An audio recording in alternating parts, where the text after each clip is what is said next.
2023년 3월 31일 금요일 사설을 읽어드리겠습니다.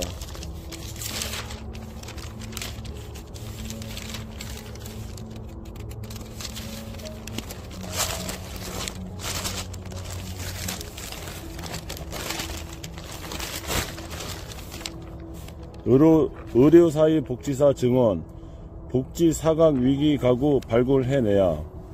종합병원은 환자의 재활과 사회복귀를 돕는 역할을 하는 사회복지사 자격 보유자를 1명 이상 둬야 한다.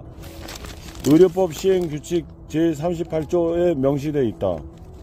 의료사회복지사는 환자와 그 가족, 지역사회를 대상으로 의료진과 협력해 환자 및 가족의 심리, 사회적, 환경적 문제를 해결을 돕고 퇴원 후에도 사회적 기능을 원활히 수행할 수 있게 지원하는 보건 의료 영역의 전문 사회복지사다. 복지사각위에 놓인 위기가구를 발굴하고 취약계층의 환자를 경우 정부와 지자체로부터 적절한 복지 서비스를 받을 수 있게 연결해주는 역할을 한다. 하지만 의료사회복지사를 두지 않은 종합병원이 많다. 형식적으로는 배치하는 경우도 있고 있어도 인력이 턱없이 부족해 효율적으로 운영되지 못하는 실정이다. 보건복지부 자료에 따르면 2021년 8월 기준 전국 종합병원 372개소 중 의료사회복지사가 배치되어 있는 곳은 306개소다. 66개 병원은 배치하지 않았다. 경기도의 경우 종합병원 72곳 중 12곳에서 사회복지사를 배치하지 않았다. 60곳에 배치된 의료사회복지사는 1인당 담당 환자 수는 136명에 달했다. 1인당 담당 환자 수가 100명 이상이 30곳이다. 경기 동부 북부 지역의 한 종합병원은 한 명의 의료사회복지사가 400명이 넘는 환자를 담당했다. 한 명의 사회복지사가 100명이 넘는 환자를 담당하는 것은 과부하다.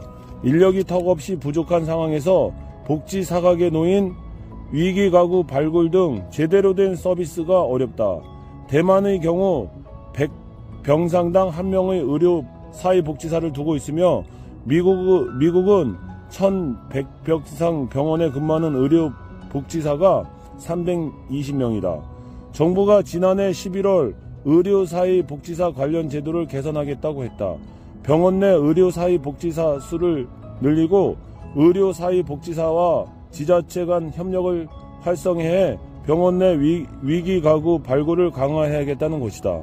하지만 사회복지사를 고용하지 않아도 아무런 법적 제재가 없어 최소한 한 명만 배치하거나 아예 배치하지 않고 있다. 지난해 발생한 수원 세모녀 사망사건에서 보듯 암투병과 정신질환 등 인한 병원비 지출로 극심한 생활고에 시달렸음에도 단 한 번도 복지 서비스를 받지 못했다. 병원 내 사회복지사 기능이 작동하지 않은 탓이다. 의료 현장에서 사회복지사는 의료 사각지대를 줄이는 중요한 역할을 한다.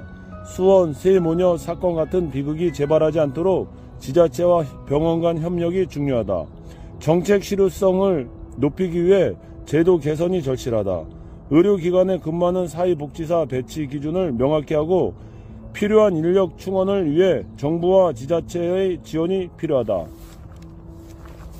3월의 마지막 금요일입니다. 오늘 3월 한 달 마무리 잘 하시고 오늘 하루도 행복하세요. 감사합니다.